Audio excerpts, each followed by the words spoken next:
in this special edition of Art Loft. Surrounded Islands, revisiting Christo and Jean-Claude's Miami masterpiece. Jean-Claude and myself, each time we do project, the place became part of ourselves, Christo walks us through Miami's most iconic art project. PAM director Franklin Sermons puts it all into context. Art is big, it's for everybody, it exists for everyone to come together. And curator Rene Morales shares his personal memories of the project. I remember my father coming home one day all excited. Kids, you have to see this, get in the car. And more than anything, I remember the look on his face, this look of wonder that he had. It's all ahead in this edition of Art Loft.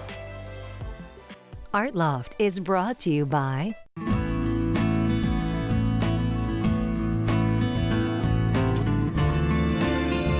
Where there is freedom, there is expression. The Florida Keys and Key West.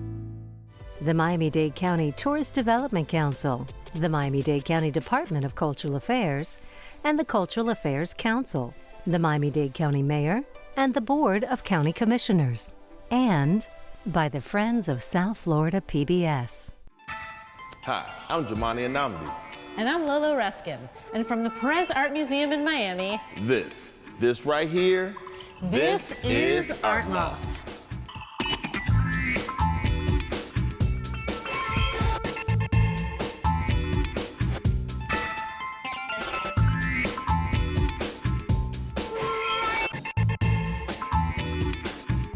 We're excited to be here at the PAM to talk about one of the biggest moments in South Florida art history ever. Now, of course, we're talking about the time Christo and Jean-Claude wrapped 11 islands in the Biscayne Bay with a few million yards of this hot pink fabric. So I sat down with the PAM's director, Franklin Sermons, and I began by asking him why this museum chose to celebrate Surrounded Islands. It's such a perfect project for us and for now. Christo and Jean-Claude were invited to come to Miami in 1980 by Jan van der Mark. Jan van der Mark was the first director of our museum. We were called the Center for Fine Arts at that point in time, and kind of suggestive of the idea that we were working on a more of a project basis, less of a collection kind of basis the way we do now. But van der Mark invited Christo and Jean-Claude to come and to make a consideration of Miami. He had already worked with them in Chicago many years before and had an idea that Miami was the right place, the right time. And the fact that van der Mark would be our founding director and open the museum the following year just puts everything together for us. So we're here to celebrate what I think in many ways is really the symbolic beginning of contemporary art in Miami. You know, we talk a lot about Art Basel at this point in time, and we talk about the fairs, but in many ways I believe that this is the heart of where it begins. 1983, Surrounded Islands, the idea that art is big, it's for everybody, it exists for everyone to come together. And even in the process, the making of it physically at that time included a whole lot of Miamians. Yes. So it had to be done. And I'm just really excited that we're at this point in time. Excited that you know, we have a curator like Rene Morales, who grew up here in Miami, experienced the project in 1983, and has been with our institution for the last 13 years. No project this size can happen without many hands. And kind of same for PAM, it is such a community integrated space. Yeah. So if you could talk a little more about that. Absolutely. I think the heart of this project is, you know, very much built around the idea of participation, of collaboration, and of different people working together, right? So if you look at some of the photographs that you'll encounter in the exhibition, you'll see people from disparate places, you'll see people who are really all working together in service of the same thing. One of the things that we pride ourselves on is the idea that the museum is a town square. The idea that the museum is a place for people to come together, and the idea that it is a place where art leads us to conversations that we might not be able to have in other places. And frankly, you know, I think sometimes it is somewhat of a cliched notion, but we really believe that the potential of the museum is to theoretically make the world a little bit better, right? And I believe that a project like Christo's goes certainly in that direction. No matter how much he may play those kind of things down, you can't take away the idea of the collaboration that it takes to bring such a massive project together. And you get a taste of it with the collaboration that it takes to bring an exhibition of this size together. So this is the perfect kind of show for us, especially at a time when now, you know, we're in this building that has only been here for 5 years, right on the bay, with an island in sight, and having that geographical location that is so specific to the project, but also celebrating the 35 years in between, right? A lot has happened. And we went from the Center for Fine Arts to the Miami Art Museum to the PAM, to the Perez Art Museum Miami. And I think what we embody in this moment and what we embody with this building is a pride and a desire to talk from the point of view of being here in Miami. And this project is all about that. For viewers who may not be as familiar, if you Sure. could give us a little context of Christo and Jean-Claude in the world of art. Yeah, so let's think about this moment in time, right? The realization of this project is in 1983. Christo and Jean-Claude were working on large-scale projects that, like this one, involved lots of people, lots of bureaucracy. And so there's a time commitment to each of these projects. One of the things I find really interesting about Surrounded Islands and how it came about is that until this point, Christo and Jean-Claude had done major projects in relatively isolated landscapes. Australia, Northern California. And in these places, it was about creating something within the landscape, but they were not necessarily places that were populated, very little. And in the process of conceiving the Surrounded Islands, they were working on another project. And I would say that there are a couple of other things that were happening in addition to those large-scale projects. There were projects like the Reichstag, which happened in 1981, where you're wrapping a major building, per se, a major piece of architecture. He also did the Arch of Vittorio Emanuele in Milan.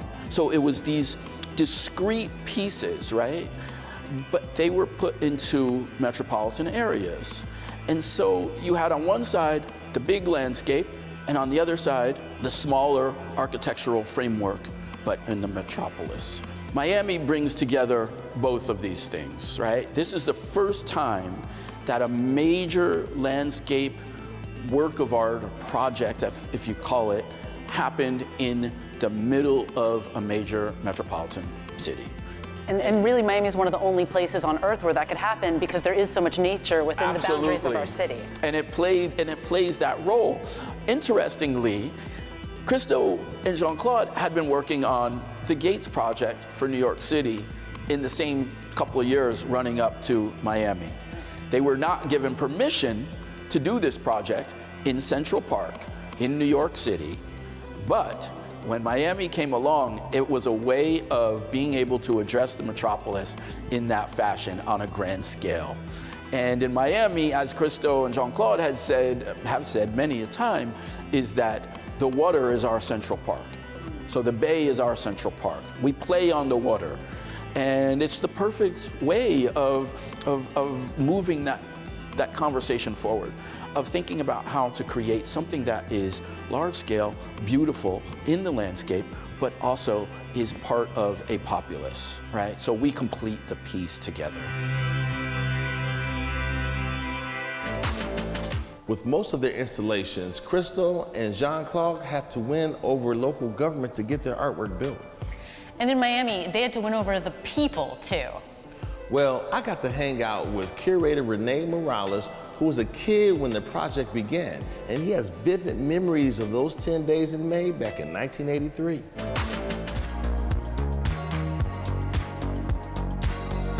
I remember my father coming home one day all excited. Kids, you have to see this, get in the car, and driving us out to one of the causeways. And we got a nice view of it. And I just remember the sense of excitement that my sister and I and my father had in looking at this strange thing that seemed to have been dropped down by aliens, but that was just beautiful, it was just glorious. So did you all look at it like art? Was your family into art, or was this just something that everyone just really was excited about? Not really. I don't think we connected to it as artwork necessarily, and I think that's one of the most beautiful things about Christo and Jean-Claude's work. It, in a way, transcends labels. I mean, it's clearly art, but it blows past what many people associate with art. You know, it goes way beyond painting, sculpture, installation, and treads into new territory. Now, do you think something like this could happen again? Well, I mean, nothing exactly like this will ever happen again. They, of course, they never repeat their projects. They describe Surrounded Islands as a flower that blossoms and goes away afterward. It is by nature ephemeral, and that applies not just to Surrounded Islands, but all of their large exterior projects. Now, a project of this scale, yes, I hope so. I hope that Surrounded Islands and this exhibition would help, if nothing else, to reinforce this sense that ambitious artistic projects are possible in Miami, and that Miami is actually fertile ground for this kind of radical artistic thinking. So many South Florida artists were influenced by this project. But what did it really mean to this couple behind the Surrounded Islands? I had the extreme pleasure of speaking with Christo about the islands and their legacy. She's so lucky. Check it out.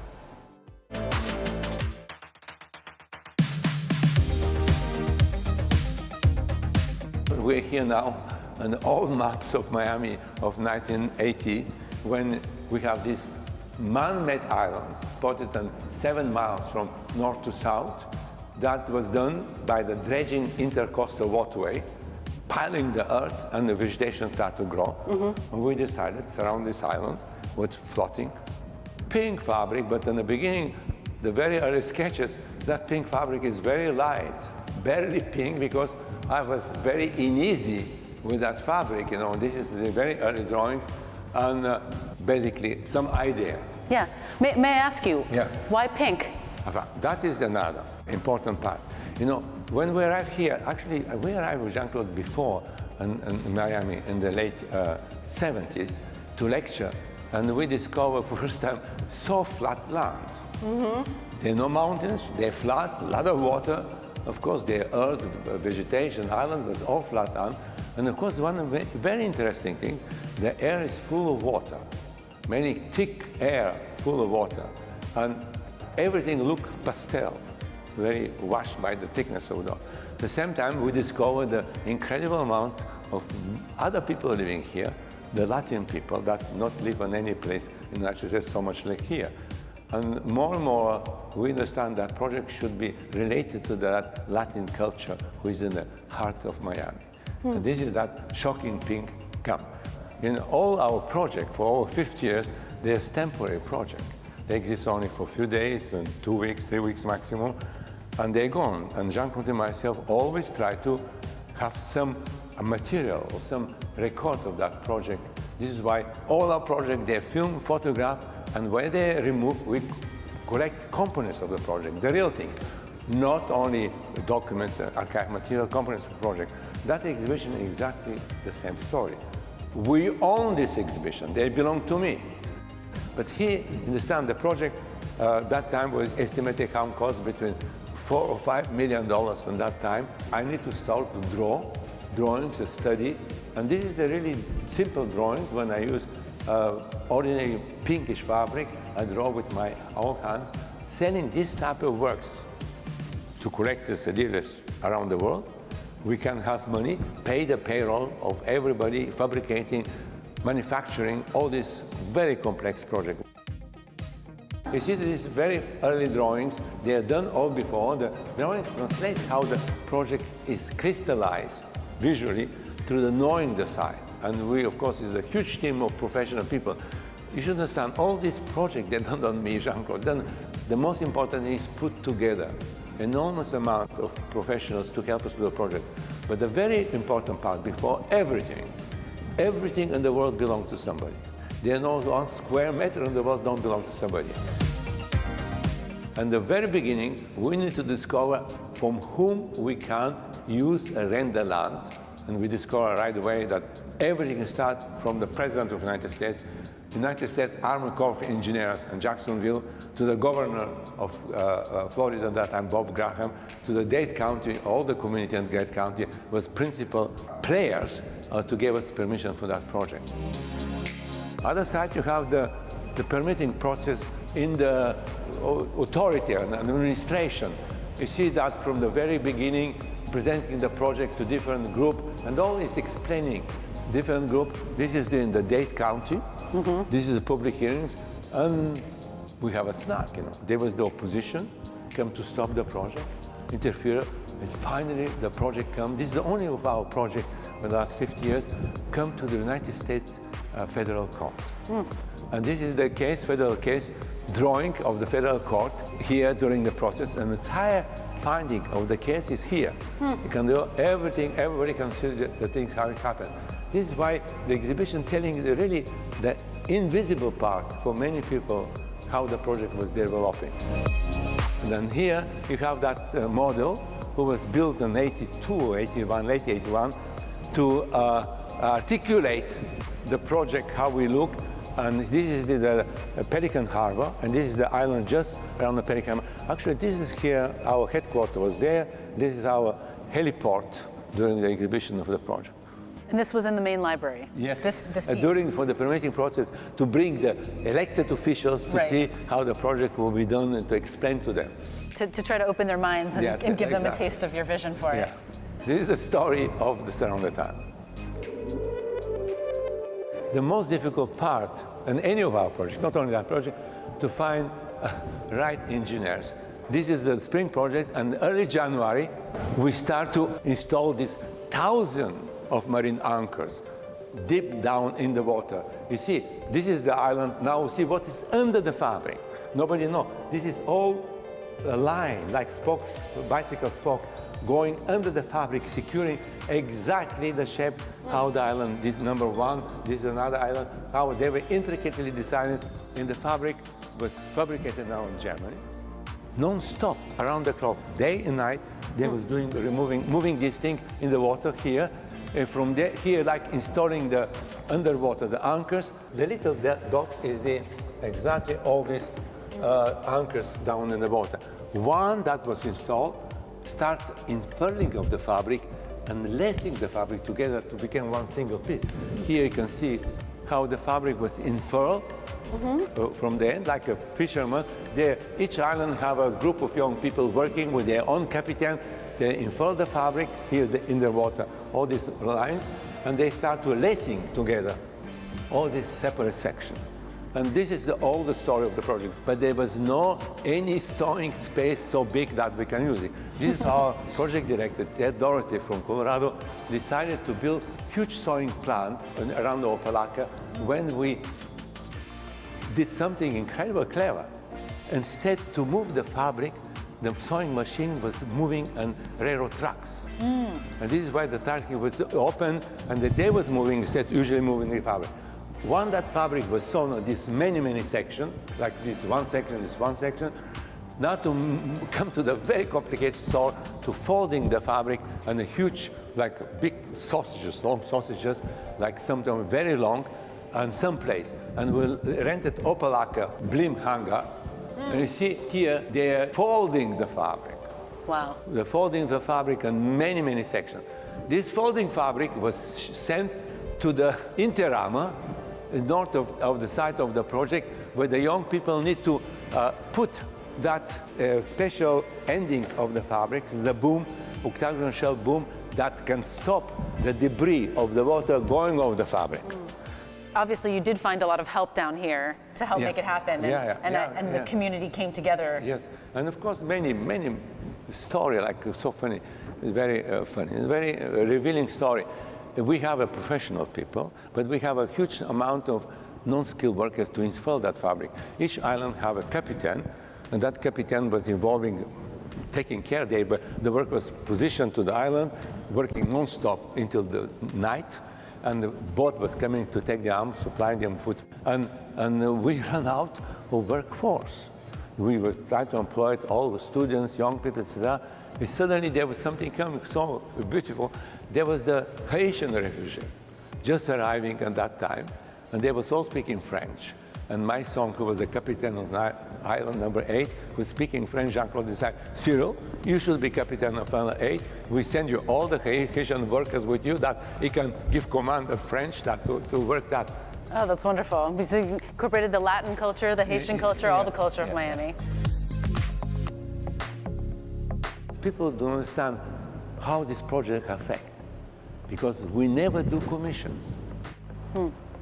The journey of the project is the work of art. Yes. All our projects have two distinct periods, the software period and the hardware period. For 3 years before the Surrounded Islands was realized, there was 3 years of journey that I do not know. To that journey, the project built his impact to the space, to the permitting process, because we discover what is the project through the permitting process. In the last 50 years, we realized only 23 projects, and we get permission for 47 projects. Wow. And this is why usually the art world do not understand. This project came beyond painting a sculpture. Their project was something, a different realm of the visual experience. To the software period, when the project is only my drawings and the mind of the people who try to stop us, and the mind of people who have to help us, the project built all identity, all energy. In the hardware period, when the project finally will build the physical 1 kilometer, 2 kilometer, real water, not photograph of water, not film of the water, the real 7 miles, the real wind, the real hot, the real wet. All is the real, not virtual reality. This project engaged the real reality of things, the real human relation. All our projects have this relation to the space, and they stay. You know, exhibition cannot substitute the project, but the exhibition at least gives some kind of links with the real thing. This is why all this material use of the project, we are very careful to exhibit it to people to see the real things. Not only photography, but the real documents, the real archive material, the real invisible part, because everybody sees only like that, but what is underneath and the water and around that fabric. I know that there was already Museum of Contemporary Art, who was the origin of that museum at the beginning. There was the number of collectors we have, but there was no way to speculate in 1993 what Miami is today. You know, really, it's unthinkable.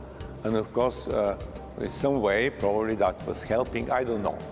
Well, at the very least, a project of this scale in the city inspired so many artists just to see what's possible. Yeah. For me, Jean-Claude and many friends who work together for a long time, is like an incredible life of adventure, you know, with something so unique that I never did it. It's risky, you know, many things sometimes not happen well, and all that is to keep you alive. This is probably the biggest pleasure I have, that still 83, I can do that. That to be faced that challenge and to take my brain working.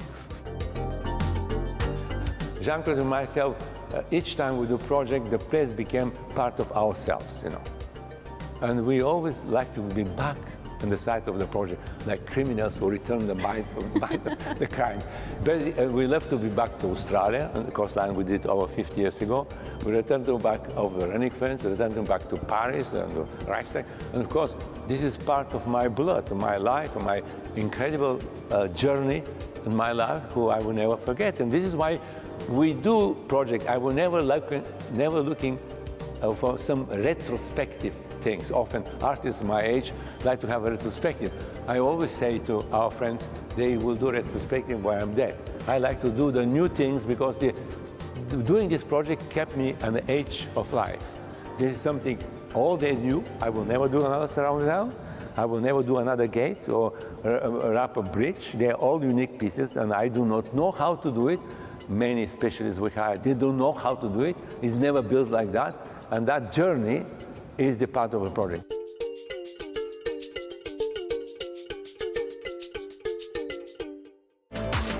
Thanks for joining us for this special episode of Art Loft about Christo and Jean-Claude's Surrounded Islands. We want to hear your memories of Surrounded Islands too. Connect with us anytime on social media at ArtLoftSFL. I'm Lola Reskin. And I'm Jumani Anambi. We'll see you next time. And remember, art imitates life, so do what? Live a beautiful life. Peace. Yeah, I mean, you say ambitious, that's almost too light. Yeah. I mean, so because those millions of, this is part of. Yeah, well, This this is right here, actually this is a piece from the installation, a piece of this fabric, just as a sample that people can actually touch. The project involves 6.5 million square feet of this fabric, which was specially designed for this purpose. It needed to be strong enough that it would hold its shape, but light enough that it would float. So that in itself was a tremendous challenge to devise, to invent this material.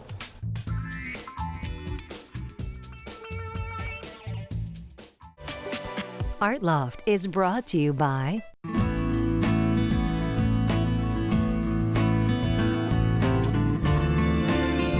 Where there is freedom, there is expression. The Florida Keys and Key West.